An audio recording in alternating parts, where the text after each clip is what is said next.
So next up we have Taylor Gundry. Taylor was doing his PhD on plastic pollution when he attended a Greening Australia Conservation and Habitat Management course, which was so good he decided on a career in land management. He's worked as a project firefighter and on multiple bush crews, and as a sole contractor he's taken on blackberries and hawthorn. He's now worked his way up to being conservation manager for the housing developer Resimax, overseeing the restoration and management of 1,000 hectares of biodiversity offsets. Please welcome Taylor Gundry. Thank you, Adrian. So that basically sums up how I got here. So today's talk sort of just be going over some of the work that we do. So as mentioned, we've got about 1,000 hectares across 10 properties. Not all of them are registered offsets yet, so some of them we are putting the work in to bring them up to standard to register in a few years. But the ones that are with DECA, so we get audited annually, and they're sort of clustered around, Western Melbourne with the 2 further afield. Some, not all grasslands, but of that we've got 4 grasslands across Ainsbury, Little River, Parwin and Toolanvale, and about 140 hectares of them. So who does the work? Myself and my crew, so there's 8 of us. Thomas and Stella are here today, and there's a few spots opened up on the roster, so we're hiring at the moment. So the first grassland to touch on, this is one of the ones that's not an offset yet. It's out in Toolanvale, and it's got this solid, thermita grassland in the centre. It hasn't been de-rocked. You've got, small vanilla lilies, tall feather heads in it, lots of wildflowers. We've got native bees sleeping in the thermita there. And it's surrounded by north and east, it's cropped, and then west and south, it's seasoned the cellar. So it's a little gem that we've got. We've been managing it since the start of 2024. So really getting in there, tackling the Chilean needlegrass that's encroaching in, and the thistles. So being where it is in the world, you spend all day on the rig spraying thistles, sit down and just see all the, the fairy seed blowing in from next door. But it keeps us in a job. So we've also started doing ecological burns in there. So we did one last year with the Toolanvale CFA. So they're one of the units that don't do roadside burns. So it was a fair bit of bureaucratic paperwork, back and forth for me to get that project off the ground, but it was really great to have them out there with us. Unfortunately, it rained just before we lit up, and we weren't able to reschedule because 4 days later, my wife had our second child, and so, life's busy. So we'll attempt again this year.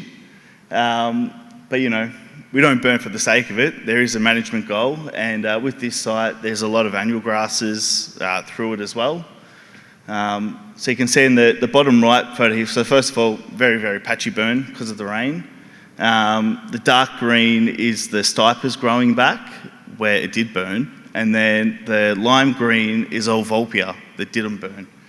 And this was in May. I would have thought knocking down your annual grasses would have been better in spring, but there you go. So that worked well, and hopefully we can repeat it next week. We have a flock of sheep as well, and we're the little bush crew that did the sheep farming. We do all the work with the sheep except shear them, so clip their feet, drench them, look after the lambs, rotate them around our grasslands and properties. And we had them out there in February, March last year. All they did was eat my thermita, wouldn't eat anything else. Oh no, what have I done? But the thermita's come back, good seed set this year. And as Lincoln mentioned about the fencing, we're dividing the paddock into 4 internal paddocks this year. And we do a bit of seed harvesting as well to sow back onto our other restoration work. So something I wanted to share with you today is a trial that we had with the herbicide Collodinofop. This herbicide's it's a grass-specific herbicide, so it's used to target annual grasses. Mainly, I think, in ag systems, sort of getting your volunteer cereals to spray them out before your main crop. We have neighbours out in Parwin that have had a lot of success using this herbicide at the lower rate to treat the wild oats in their C3 dominated grasslands. And in Amesbury, we have had a lot of ryegrass in our grassland there, and there'd been no biomass control.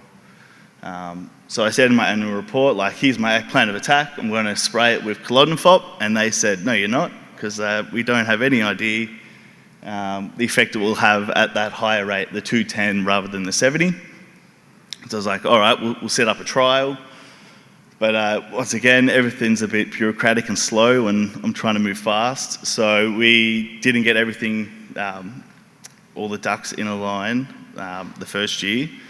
But we went ahead with the burn in the grassland. So that's it there. So we burned the ryegrass in spring, right on seed set. And then last year there was still regrowth. So we sprayed out a block in the Amesbury grassland and in the Toowoomba grassland on the same day, on the same tank. So, we didn't stuff up different rates or anything. And these are the results here. So the picture here is of the Amesbury grassland and a sea of speargrass setting seed. So hooray, Collodinofop at the higher rate won't kill your speargrass. So get booming. No, we're not cowboys. But something interesting in our Toowoomba grassland. So also, yeah, I was a little bit busy, so this is just a still from a video. But on the left side is the untreated area that is just all ryegrass. And then on the right-hand side, on B, where we did spray it, awesome, there is no ryegrass, but it's all soft brome. So we sort of just got rid of one for another. So we'll try again at Toowoomba. We'll do this spring burn, and we'll do a later treatment, maybe around September this year, to see if we can knock down that broom while we're at it. With our Little River grassland, it's on the slopes of the Uyangs, very nice grassland for grasses, not much in the way of forbs. And yeah, one of the big culprits there, one of the big pressures is the kangaroos. We have a mob of about 300, and we have, get them harvested and need to control them. It's part of it. Thank you. So out at Parwin, we only have a small grassland, but we have 3 sites there that all link up. And this is mainly a grey box restoration sites, where we've been doing large-scale burns, the follow-up weed control, and then mass plantings. And we've also got one of the 3 sites so far has the completed rabbit-proof fence, and so just continue wall against the bunnies and fumigating. And yeah, one of the learnings from there is flupropionate at the label rate of 2 litres a hectare for your serrated tussock will knock out your knotty botgrass. So just be careful of that. Just wanted to share that, we offsets, management plans, they are the floor, they are the minimum. Nothing's to stop you from going harder. So I'm always off on side quests. We're trying to get with Arthur Eiler, Zeus Vic out, doing surveys for grassland eelers, dragons and plain wanderers. Different sort of, assessments, surveys, a few different grants that we've gone in on. So our studies, we'll be doing one starting later this year on how to control cooch in your C3 grassland with different combinations of burning and weed sprays. So we are open for collaboration. If you're looking for sites to do surveys, reintroductions, come out for studies for your students, get in touch. And yeah, we're hiring. So that's it. Thank you.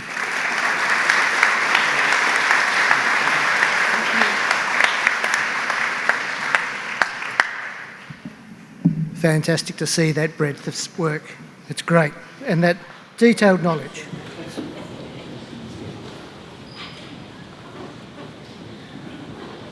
Like we've got some momentum here, and it's just great to see so much grassy action and grassy love in one place. Thank you, thank you, thank you, thank you. Fantastic. And that's it.